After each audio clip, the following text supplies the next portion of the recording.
Un gran día para todos.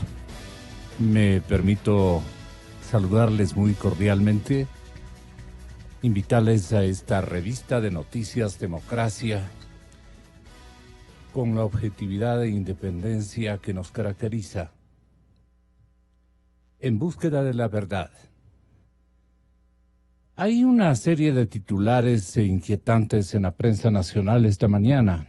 Por ejemplo, el IES ha detectado un sobreprecio en 6 contratos por medicinas.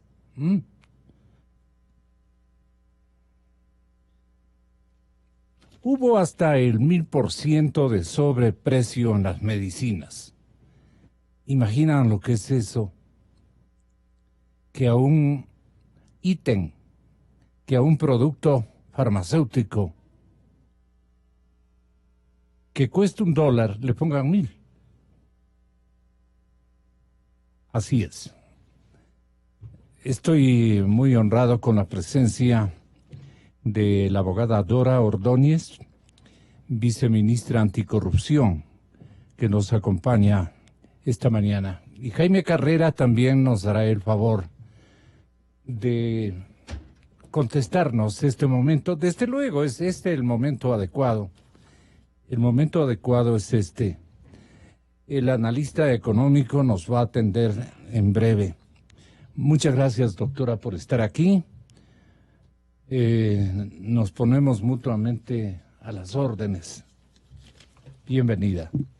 Oye, esto de concebir de que el IES haya ubicado a través de un diligente monitoreo de parte, entiendo que de su división anticorrupción, o en la misma institución, aunque como dicen en el vulgo, el director o el presidente del consejo directivo,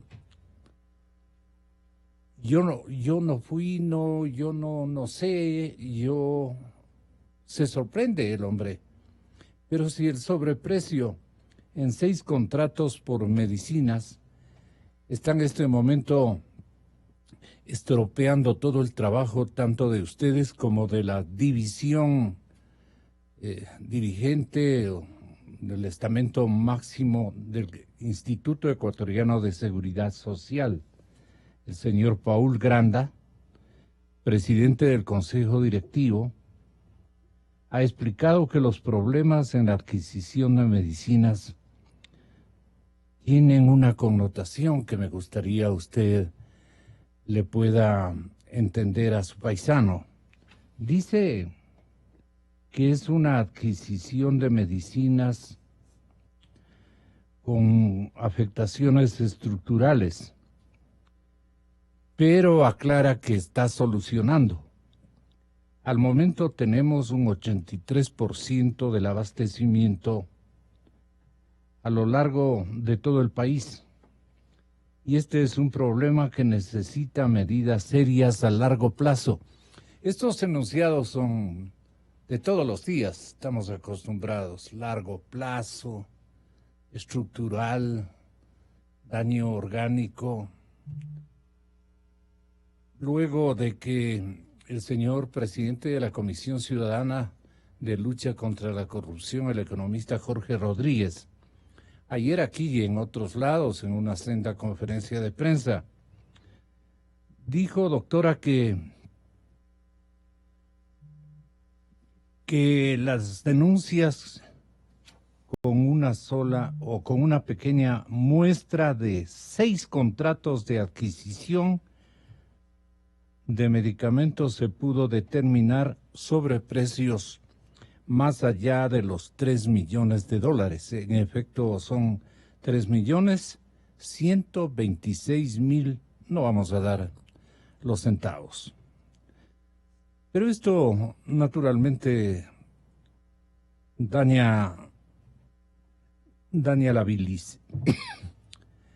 Granda ha anunciado que ya está prácticamente en el 98% de desarrollo de la implementación de un sistema único de compras con la tecnología necesaria para rastrear las medicinas hasta su entrega a cada paciente.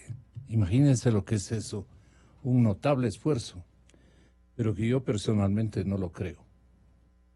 Y creo que si someto a una indagación ciudadana, a una encuesta, con todo lo que ha ocurrido en el IES, ni usted ni yo podemos creerle, absolutamente. 1000% lo que cuesta $1 quiere decir que ubican los costos en 1000. Así sería. Así sería, doctora Dora. Bienvenida, muy buenos días. Le espero con esto que es una muestra en 6 contratos de sobreprecio solamente en una institución pública.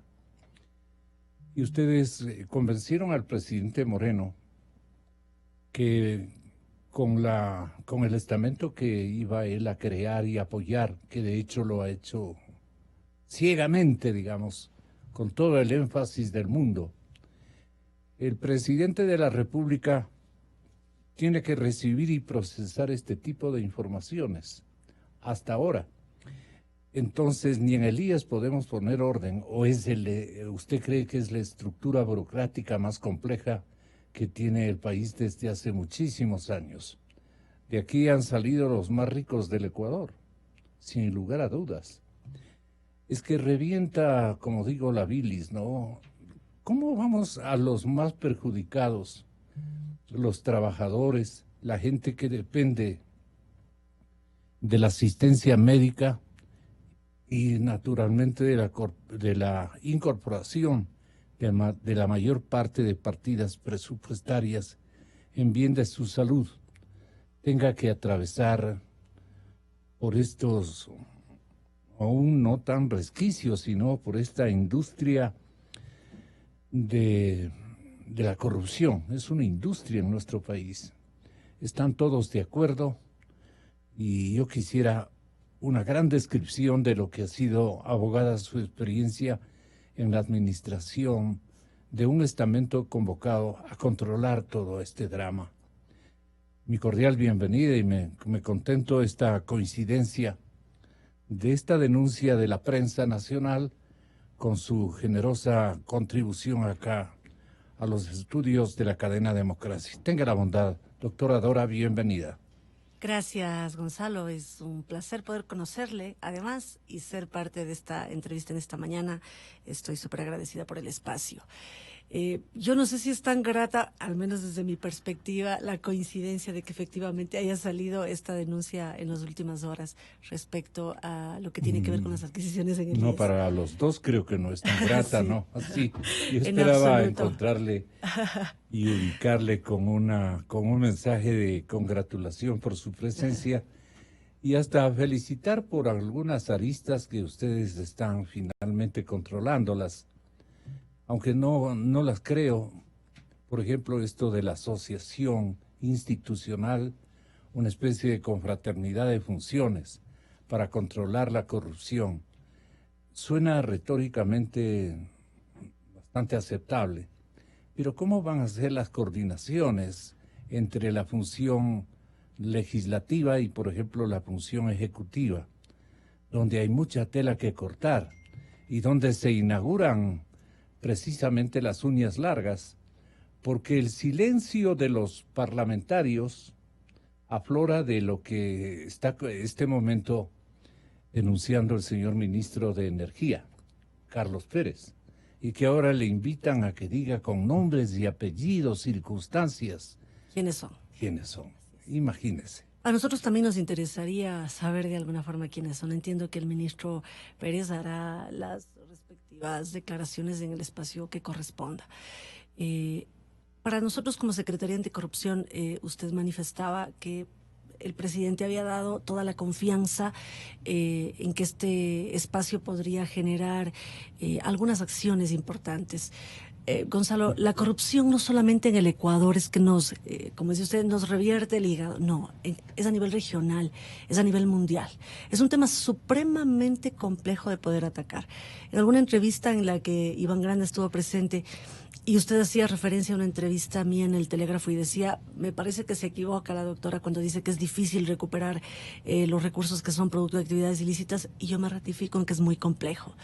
Por eso es que incluso las propias organizaciones internacionales como Naciones Unidas, Banco Mundial, han generado varias iniciativas para poder dar y perseguir estos recursos que lamentablemente se van a paraísos fiscales, a refugios seguros, que además encuentran ahí la impunidad. Y eso no puede pasar. La impunidad y el silencio, ¿no? Así es. Y por eso es el que... secretismo. Además, en varios países de la región también se han generado ingentes esfuerzos, con todas las dificultades que pudieran existir. Por ejemplo, la conformación de esta comisión de expertos en Guatemala, que de alguna forma ha permitido incluso investigar algunos casos, porque el gobierno guatemalteco era un gobierno totalmente corrupto, además con actividades, o mejor dicho, con acciones y resultados colaterales de muertes de cientos de miles de personas. Entonces era una situación tremendamente grave y se vio la necesidad de que estas organizaciones puedan incursionar y apoyar para que el Estado además se desprenda de esos funcionarios corruptos que además han estado en las funciones judiciales. En el Ecuador, nosotros lo que planteamos más bien fue conformar una comisión que además respete la independencia de poderes y la soberanía del país. Esta comisión, que ya está actuando, ha tenido 2 misiones prácticamente en el país y que además ha generado ya una hoja de ruta para en los próximos 3 meses, y con la posibilidad de que se queden 6, puedan generar recomendaciones. También puedan acoger investigación de casos hasta donde la competencia les permita, de algunos casos que puedan ser puestos en su conocimiento. ¿En qué pueden asociarse, siendo pragmáticos? La Secretaría Anticorrupción, en cooperación. No, las dos. La las Comisión dos de Expertos, instancias, digamos. la Comisión Porque, de Expertos. Claro. También. En cooperación. Interfuncional, ¿cómo se llama? En cooperación internacional, en apoyo, por ejemplo, incluso para temas de reforma legislativa que se requieren, Gonzalo. Desde luego. Esta semana que nosotros hemos suscrito un convenio con la Asamblea Nacional, lo que esperamos y queremos conseguir es que efectivamente se puedan debatir estos temas en la Asamblea. Hay varias deudas ahí, pero yo veo en los acercamientos que hemos tenido con el propio presidente de la Asamblea, con la presidenta de la Comisión de Justicia, que hay toda la intención de poder poner en la mesa del debate, en principio la Comisión de Justicia, luego del Pleno de la Asamblea, las reformas requeridas. ¿En qué? Código Orgánico Integral Penal, en lo que respecta, por ejemplo, al comiso de bienes que además han sido producto de actividades ilícitas, pero que no necesariamente tengan ya la sentencia de un juez que determine la responsabilidad penal, sino más bien que se pueda hacer a través de un comiso, incluso en estamento administrativo. Porque claro, sucede mucho que se determinan culpables, cumplen su condena y después de los años que han estado presos y salen, lamentablemente, salen a hacer uso y usufructo de estos bienes que han sido además adquiridos con actividades irregulares. Entonces, ese es un tema importantísimo que la Asamblea necesita debatir.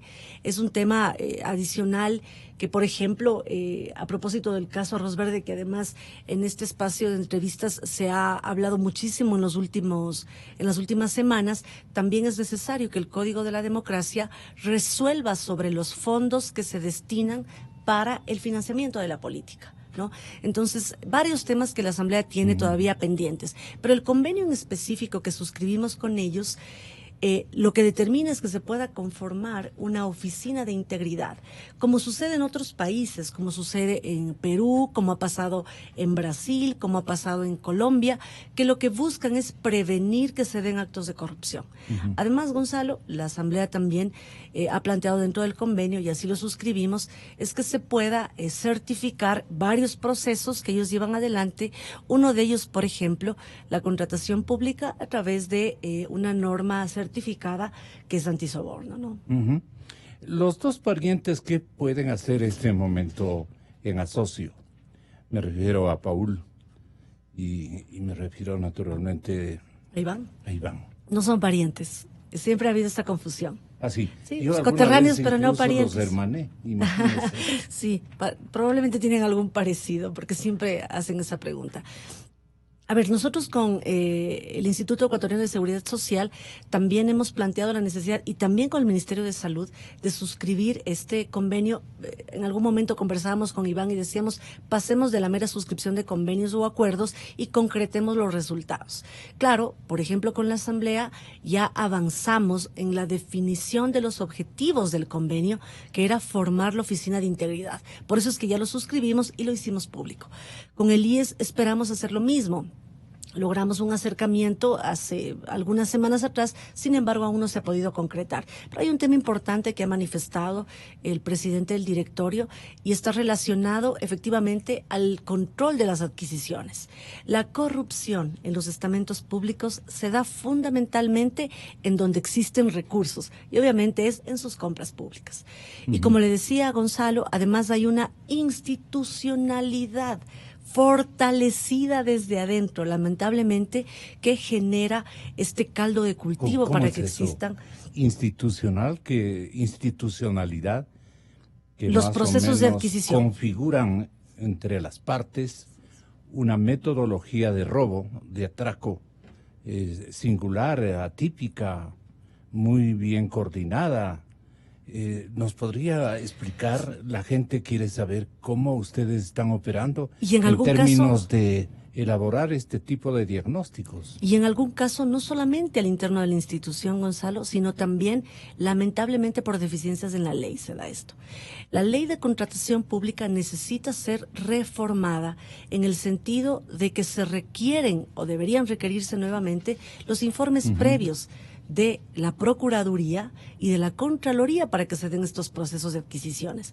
Lamentablemente, en la década pasada se eliminaron estos informes previos y, claro, además se generaron procesos de contratación que se podían dar a título directo y que ya no requerían incluso el concurso en una especie de licitación. Entonces, claro, desde la ley hasta las instituciones es necesario revisarlas. Es bueno, y yo me dejo acompañar siempre de experiencias exógenas. Por ejemplo, una nación estropeada prácticamente en sus presupuestos por la corrupción de hace muchísimos años es México. Ahí los atracos son a diario, a cada instante, en simultáneo. Y no estoy exagerando. Conozco a esa sociedad y Daniel Linsker, director de Control Risk, se refirió en la cadena española CNN, cadena norteamericana, pero en español, perdón, CNN Dinero con Javier Servia, a esta circunstancia justamente ayer en la tarde. Entre la alta capacidad que tiene México en su sociedad civil y su periodismo investigativo, que además hay que comendarlo en especial por las condiciones, digamos, de violencia que se sufre contra periodistas en el país, donde realmente falla México es en la independencia judicial, en la capacidad de las fiscalías y del Sistema Nacional Anticorrupción, la falta de recursos, la falta de herramientas legales para buscar la colaboración con diferentes personas que hayan podido estar involucradas y la colaboración internacional a la hora de hacer estas investigaciones. Y pues no hay que ir muy lejos. Si tú ves lo que ha pasado en otros países de la región con el caso de Odebrecht, en México realmente está muy en pañales todo lo que tiene que ver con la investigación sobre Odebrecht. Esto es lo que uno de los técnicos consultados por el periodista económico de la cadena CNN en español en horas de la tarde rescató como una experiencia particular de su gestión. Pero él responsabiliza al estamento judicial, no solamente en su práctica, sino en el diseño de sus leyes de control. ¿Usted no cree que nos perjudicamos en simultáneo el instante en que más le creemos a la Contraloría que a determinada comisión anticorrupción? Y peor si inventan comisiones anticorrupción de lucha contra la corrupción en cada una de las instituciones. Ahí viene un manoseo disimulatorio que los tipos, los actores, estarán preparando para engañar a uno y a otro. ¿No cree que debe ser una sola entidad la que debe hacer un seguimiento de los procesos, especialmente por la línea de contratación pública? Ahí que han avanzado en términos más que todo pragmáticos de una legislación adecuada que le podamos ofrecer al Congreso Nacional por parte del mismísimo, a la responsabilidad de Paul, digamos, concentrando en alguien la responsabilidad de revisión de cada uno de los contratos. Pero deben ser miles de contratos que en simultáneo funcionan cada hora, cada día, cada minuto. ¿Cómo es el espectro de contratación pública de nuestro país? ¿A qué conclusión llega la abogada Dora? En un documento que está publicado en la web de las Naciones Unidas, habla de que el perjuicio para los países en desarrollo por concepto de corrupción podría bordear entre los 20 y 40 mil millones de dólares. Es alarmante. Porque además las poblaciones más vulnerables son las más afectadas, porque estos recursos que deberían estar destinados para atender sus necesidades primordialmente se desvían y efectivamente van a parar en las arcas de quienes han sido parte de estos procesos de contratación. En el audio que pudimos escuchar hace rato se hablaba de independencia judicial y es tremendamente importante que podamos contar con eso en el país. Pero yo creo que no podemos tener una memoria colectiva tan ingrata e injusta. En los últimos años... Injusta, dice. Sí, por supuesto que sí, porque incluso ahora se habla de actos de corrupción. Yo quisiera preguntar, ¿cuáles actos de corrupción han sido investigados en este gobierno y cuántos detenidos o cuántos procesados hay por ese caso? No. Todos los casos de corrupción de los que hemos hablado en los últimos meses han sido relacionados a la administración del gobierno anterior, a los últimos 10 años, ¿no? Y por eso creo que es necesario, además, Gonzalo, ser justos en la historia. La segunda administración del mismo movimiento político lo que ha hecho es disimular lo del primero. Silenciar algunas cosas, no profundizar y no rescatar el dinero robado, por ejemplo. Eso es una negligencia histórica muy significativa que carga en espaldas del presidente Moreno. Yo creo que eso también es una apreciación injusta de su parte. Muy ligera, lo voy a decir. Injusta. Lo voy a decir porque, a ver, además usted... Pero alguien tiene que decir, además por lo que menos, es una persona usted sumamente informada. Nosotros hemos hecho público desde la Secretaría Anticorrupción la recuperación de 18,5 millones de dólares que han vuelto a las arcas y al Tesoro Nacional. Eso no ha pasado nunca, Gonzalo. Por eso decía, creo que hay que ser justos. ¿Pero cuántos se han robado en todo el tiempo? Son miles de millones. Es imposible incluso valorarlo, porque los sobreprecios que se han dado en contratos, que se entregaron a título directo, con regímenes especiales, 18,5 millones de dólares que han sido recuperados, sin duda, pero en otros países incluso ha sido mucho más difícil hacerlo. Yo sé que es una tarea muy compleja, pero además es un sistema, como le decía hace un instante, que necesita desinstitucionalizarse. La independencia de la función judicial es clave, pero eso todavía no se consigue en algunos casos. Le comento, sobre los bienes que fueron incautados, en el caso Petroecuador, en donde está involucrado Capaya, ¿no? Se requiere una sentencia y un mandamiento de ejecución, a pesar de que hay una sentencia en firme desde el año anterior. Este mandamiento de ejecución debe decirnos bajo qué condiciones se van a hacer la venta de estos bienes. Sí. Y estamos en este proceso, ¿no? Entonces, varios otros procesos que ya están ventilándose, pero que lamentablemente difieren audiencia tras audiencia. En el mismo caso Petroecuador, cerca de 3 veces ha sido entregado un certificado médico por parte de quien debe comparecer para pretexto de no poder asistir a la audiencia. Entonces eso retrasa todo el proceso. Habría que ver cuál es la posición del juez para retrasar la audiencia en tantas ocasiones. En tantos meses que ustedes han estado al frente de este gran desafío, Dora, ¿a cuál país regresarían a ver ustedes como un referente de lucha atinada, completa, complementada por un sinnúmero de instituciones, pero más que de instituciones, de estrategias y de leyes, de jurisprudencia destinada a la investigación? Yo, por ejemplo, creo que la pregunta que se impone, y lo vamos a ubicar con su permiso, a Jaime Carrera, que está en este momento con nosotros, el economista que maneja estos temas. Jaime tiene la bondad de colaborarnos y le preguntamos, En América Latina, ¿quién está mejor preparado como país para combatir la corrupción, Jaime? Gracias la llamada, Gonzalo. Un saludo a la doctora Ordóñez y a la audiencia. Miren, en América Latina hay dos ejemplos que son a salir la lucha contra la corrupción. Son Chile y Uruguay. Ahora la corrupción corroe la moral pública y se irradia en el resto de la sociedad. E incluso es un atentado al desarrollo de los países. En el mundo, en los países más desarrollados, en los que han alcanzado cierto nivel de vida adecuado, la corrupción es menor. Es cierto que casi en todos los países hay algo de corrupción, pero la corrupción se da más en los países que tienen débiles instituciones, en los que se concibe de manera diferente la gestión pública, ¿no? Si en el Ecuador no se entiende que desde el Estado se manejan fondos de la sociedad y que los gobiernos solo administran recursos que entregan al Estado las personas, las empresas, y que el servicio público es eso, es un servicio. Si no se entiende eso, jamás se puede luchar contra la corrupción. El antídoto fundamental para luchar contra la corrupción es la transparencia. Toda la gestión pública, sin excepción, desde el conserje de un ministerio hasta su máxima autoridad, tienen la obligación de ser absolutamente transparentes con lo que hacen en la gestión pública. Y no es cuestión de leyes.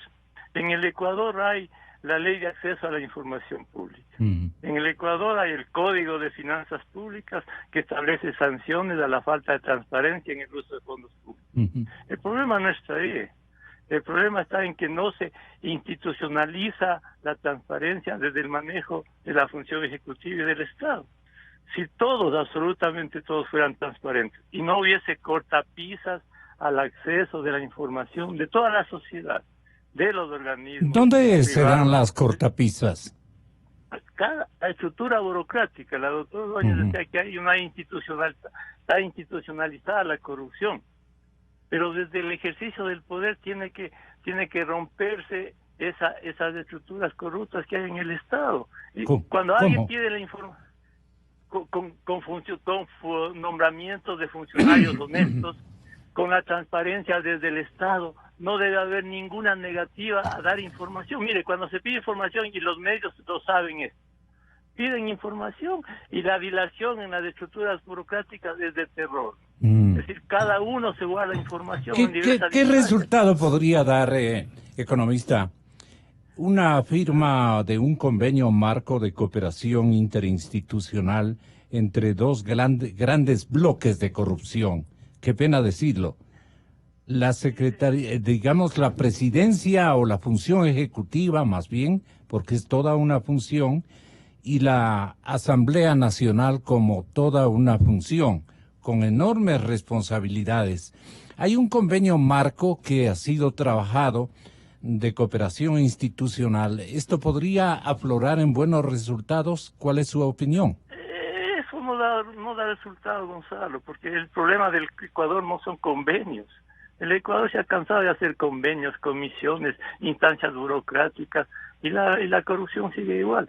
La Asamblea tiene por obligación institucional, constitucional, democrática, tiene la obligación de fiscalizar y de dictar leyes. Es una obligación intrínseca. Pero entre las dos funciones, ¿no cree que pueden concertar una comisión de justicia y una estructura del Estado, como anuncian en su base motivacional las dos instituciones macros? Es que, Gonzalo, el gobierno ha hablado y es correcto. La independencia, la democracia se funda en la independencia de poderes. El Ejecutivo con su función, la Asamblea con su función, la justicia con su función, el control con su función. Cada uno en su andarivel tiene la obligación de cumplir su función. El Ejecutivo lo que tiene que hacer es ser absolutamente transparencia y facilitar el descubrimiento de la corrupción pasada e impedir la corrupción futura. Y eso se hace con transparencia del Ejecutivo. El Ejecutivo es básico en la lucha contra la corrupción. ¿De qué manera puede ponerse el Ejecutivo en cinemascope, para ponerlo así en esos términos. Clarísimo, con toda una panorámica, la función ejecutiva, que pueda cachar a la otra, que maneja una serie de instituciones a las que le da un resplandeciente instrumento legal, que no es tal, más bien donde se fabrican leyes con trampa, que eso sí es certero decirlo, y que con 2 cláusulas que integren a un cuerpo de control, a un cuerpo jurídico de control, está solucionado el problema, desquiciando incluso los afanes propios de la mismísima Contraloría General del Estado. ¿Esto que ustedes han encontrado se asemeja a mi diagnóstico, doctora Dora Ordóñez? Gonzalo, yo creo que en la historia del país siempre hay momentos claves y que en estricto son también coyunturales. Decir que las comisiones no son necesarias, que desde el Ejecutivo no se hace mayor cosa, yo creo que sí necesita un análisis un poquito más profundo. Ojalá no necesitaríamos la Secretaría Anticorrupción, ojalá no necesitaríamos a la CEICE, que es la Comisión de ¿No fue una novelería de su presidente? No, en absoluto. No Más del bien presidente Moreno, sino del presidente de la función anticorrupción. Yo lo que... Más que una novelería, creo que es el esfuerzo y de alguna forma la necesidad de que podamos contar con más manos que ayuden. La comisión tiene cerca de 1 mes y medio, 45 días de haberse conformado. Nosotros vamos mostrando resultados progresivamente y por eso es necesario también la cooperación de otros organismos. Tanto así que por eso el convenio con la Asamblea Nacional también nos permite trabajar con ellos de manera unada. Es necesario que se reformen las leyes. Es necesario también que tengamos un marco jurídico que permita no solo sancionar, porque esto no se trata de que todas las semanas tengamos un preso nuevo, sino más bien de que tengamos la posibilidad de prevenir los casos de corrupción. De eso se trata. Por eso dentro de la Secretaría... ¿Y esa legislación cuándo aparece? La preventiva. Estamos trabajando ya con la Asamblea, les hemos planteado una propuesta de iniciativa normativa que obviamente tendrá que debatirla la Comisión de Justicia, pero otra cosa no queremos imponerla porque eso ya no pasa ahora, sino tiene que analizarla la Comisión. Además, los asambleístas de la Comisión de Justicia y Estructura del Estado tienen experiencia, muchos de ellos, en los temas relacionados que queremos debatir ahora. Pero a ver, yo decía, ojalá no necesitaríamos más comisiones. Claro, si este fuera un país de mucha transparencia, pero eso no sucede. Y estamos encaminados en esfuerzos incluso para la reforma de la LOTAIP, a la que hacía referencia. Hemos hablado con César Ricaurte, hemos formado una mesa técnica con él para poder generar una propuesta de reforma y que exista efectivamente cumplimiento de la ley de transparencia, porque sucede, y ahí sí hay que hacer un mea culpa. También instituciones del Ejecutivo que lamentablemente no están cumpliendo con esas disposiciones. Pero nosotros ya hemos remitido una comunicación para pedir que se cumpla lo que establece la ley, a pesar de las deficiencias que pueda tenerla. Pero es una ley que está vigente. Entonces, estamos trabajando desde varias aristas, ¿no? En la prevención, por ejemplo, con la capacitación que queremos dar desde el Ministerio de Trabajo a los funcionarios públicos de nuevo ingreso. Desde el Ministerio de Educación también queremos hacerlo con los estudiantes de diferentes niveles educativos, porque la corrupción se da incluso en microprácticas. Cuando un estudiante decide copiar en un examen, esa es una micropráctica de corrupción que también necesita cambiar ese concepto de que el que es corrupto es el más vivo, de que si mi vecino es funcionario público y tiene una casa de $700,000, cuando gana $1,200 por mes y no están justificados, eso no puede ser natural en nuestro comportamiento. Y además, Gonzalo, también hay que viabilizar una denuncia efectiva que además proteja a la persona, que pueda mostrar esa intención de que haya transparencia en el servicio público. No todos los funcionarios públicos somos corruptos, y eso yo quiero ser categórica. No porque estamos en la función sino la de lo generalidad. público. No es una generalidad, más bien lo que necesitamos es recuperar además el honor que es servir desde el sector público. Eso hacían nuestros abuelos y nuestros padres en algún momento, porque ellos también ya se dañaron, digamos. Y árbol dañado no tiene remedio, dicen, porque esa es la continuidad que nos predicaban precisamente ellos. Vamos a la práctica de inventos nuevos. Unidades antisobornos, Jaime Carrera, ¿le parece a usted súper adecuado el momento de instalarlos en toda la administración pública? Está a este momento el gobierno apuntando a crear unidades antisobornos. ¿Cuál es su opinión desde afuera?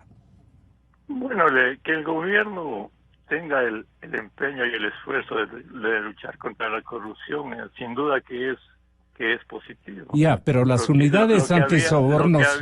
Lo que había que cuidar, Gonzalo, es que este tipo de unidades, si bien tienen un propósito que va en la dirección correcta, no se vean envueltos en la maraña administrativa y burocrática del Estado. Entonces, lo que estas instancias, si bien pueden ser positivas, lo que deben hacer es contribuir de manera directa a que cada acto público sea transparente, que los contratos públicos sean transparentes, que no haya ninguna negación de la información a la sociedad civil y a quien la requiera. Sería bueno que estas unidades institucionalicen la transparencia y cualquier método o mecanismo de prevención de la corrupción y de romper las estructuras burocráticas corruptas, ¿no? ¿Qué le pediría como explicación, obviamente con el respeto que usted le caracteriza, a la doctora Ordóñez, para que nos explique a todos los ciudadanos ecuatorianos en qué consistirían estas unidades antisobornos? Le paso el turno a usted, doctora Ordóñez. ¿En qué consisten? A ver, las unidades de integridad ética que están previstas instalarse en el caso de las empresas estratégicas del Estado que están coordinadas por EMCO a través de un comité. Es un comité de integridad, es por la condicionante empresarial que tienen precisamente estas instituciones. La idea es que generen asesoría directa a los directorios y que además estén a formadas, los directorios contratantes de cada empresa del Estado. A los directorios que son quienes disponen. Así es, que están conformados en su estructura. Desde ahí comienzan a repartirse las comisiones en los directorios. No, a ver, los directorios son los que contarán con la asesoría y el acompañamiento de los comités de integridad. Sí, pero digo, en la actualidad, en los directorios comienza la nefasta tarea de robarse. Por supuesto que sí. Claro. Por eso es clave la presencia de un comité que además ha pasado por pruebas de confianza, Gonzalo, debo decirlo. Una de las pruebas, más allá de las cualidades técnicas y profesionales, es la prueba del polígrafo. Es una de las primeras recomendaciones. ¿En cada directorio? En absolutamente todos los comités que se van a conformar en las empresas. En estos. Cada comité está conformado por un presidente y 2 coordinadores. Estas son las unidades antisobornos. Estas son las unidades antisobornos. ¿Cómo funcionan? Ya, están conformadas con estándares internacionales de OCDE. No es que nosotros las conformamos como Secretaría Anticorrupción en función de un instructivo propio, no. Es OCDE quien nos ha dado los elementos y los indicadores bajo los cuales se debe seleccionar el personal. Y le decía, una de las pruebas de confianza es precisamente pasar por el polígrafo, ¿no? Estamos en ese proceso en este momento.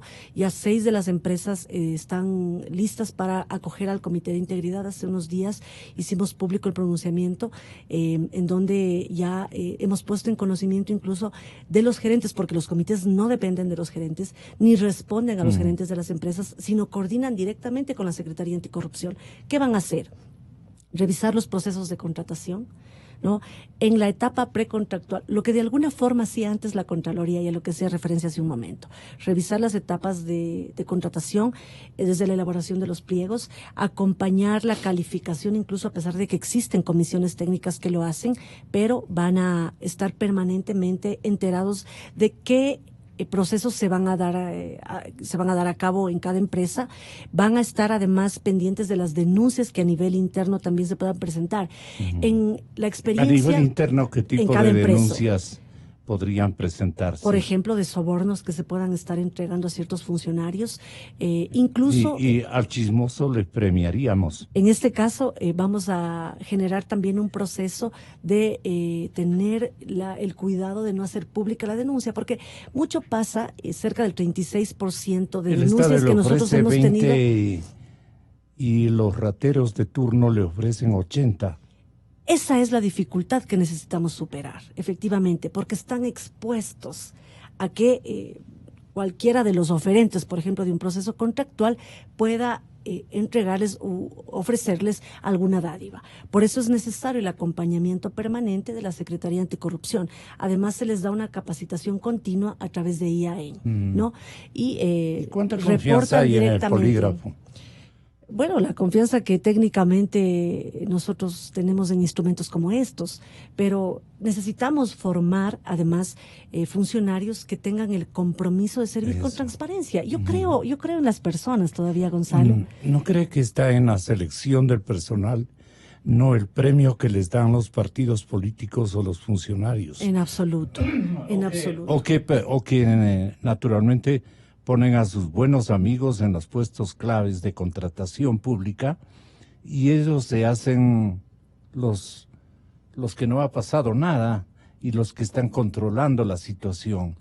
Ahí hay un enredo que ojalá un hombre experimentado como Jaime Carrera nos pueda revelar su propio diagnóstico. ¿Qué ha pasado con digamos, estos agentes que llegan a una institución escogidos minuciosamente y con buen criterio, en unos casos, en la mayor parte, lamentablemente, que sean expertos en engañar a los demás? Los escogen los que han salido ungidos como vocales de un directorio contractual o algo por el estilo en cualquier instancia administrativa del Estado, y inclusive en la parte de la mixtura entre privados y estatales también. ¿Cuál es su consideración, Jaime? Mire, si el poder ejecutivo es un poder y hay que ejercer el poder en la lucha contra la corrupción. Si se nombra un ministro honesto, si el ministro nombra a sus secretarios honestos, si los directores departamentales y de instancias inferiores son honestos y ellos son capaces de institucionalizar la lucha contra la corrupción y la transparencia y sin dilación, sacar del sector público a los funcionarios que son corruptos. Bueno, ese es un gran paso para luchar contra la corrupción. Es decir, si desde todas las instancias directivas del Poder Ejecutivo, tanto a nivel administrativo, de empresas, absolutamente todas las instancias en las que se ejerce el poder, se ubican funcionarios honestos, capaces de no dejarse absorber por las estructuras burocráticas anquilosadas y corruptas, y ejercen su poder para extirpar esos cánceres que hay en el sector público. Bueno, la corrupción se combatiría de manera importante, ¿no? Importante, que en cada ministerio se dice que se hace que los contratos públicos, que los contratos sean públicos, sean transparentes, que cada acto público que cada acto de la gestión del Estado sea público y transparente. Eso es lo que se requiere en el país. Y no se puede decir que desde el poder del Estado no se puede votar a la gente corrupta, si para eso se ejerce el poder, pues, Gonzalo. Para eso está la función ejecutiva. Entonces lo que se quiere es una absoluta voluntad política de ejercer el poder como debe ser desde el Ejecutivo, para extirpar la corrupción desde adentro. Porque desde el poder del Ejecutivo... ¿En qué paró, Dorita, la cooperación eficaz? Tenemos un claro ejemplo. Capaya. Aquí está su abogado que entra de inmediato al estudio para cooperar, digamos, con este intento que usted seguramente quiere ir conociendo. Él tiene todas las intimidades, o él ha obtenido todas las intimidades bastante reales de Capaya. Pero a él no le sintonizaron en su cooperación eficaz, más bien le amenazaron. Le mandaron rumores de que lo van a matar. Y el abogado, naturalmente, en salvaguarda de su vida, ha logrado, sin consultar incluso a su defendido, ha logrado canalizar la búsqueda de una cárcel más segura para Capaya, en la que estaba con semejantes internos estaba en una situación muy conflictiva. Cualquier momento, quien quiera que esté en esas cárceles puede morir acribillado, porque todo tipo de armas, todo tipo de condiciones que no han podido en este gobierno controlar. Está la buena de Dios.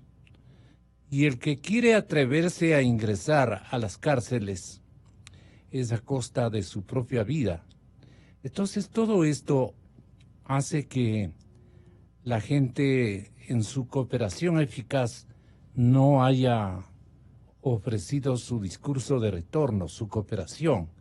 Esa es la parte que a mí me parece que el doctor Miguel Rebelo podría ser tan amable en explicarnos, porque estaba aquí, el doctor Rebelo. ¿Perdón? Creo que está por venir. Ahí estaba el doctor Rebelo en este asiento de acá. Pero bueno, ¿usted le ha escuchado, doctora Ordóñez, al doctor Rebelo en alguno de los enunciados? Sí. Carlos Pareja Llanuselli ahora va a poder desde la cárcel de Ambato desarrollar lo que él ha comprometido a los medios de comunicación y a las autoridades judiciales. Amplificar desde su cooperación eficaz para merecer un mejor trato en su sentencia o un mejor trato, como quiera llamarse. ¿Qué le parece a usted? Sí, he tenido la posibilidad de escuchar al abogado de Carlos Pareja. Entiendo que hay una preocupación de la integridad de su defendido.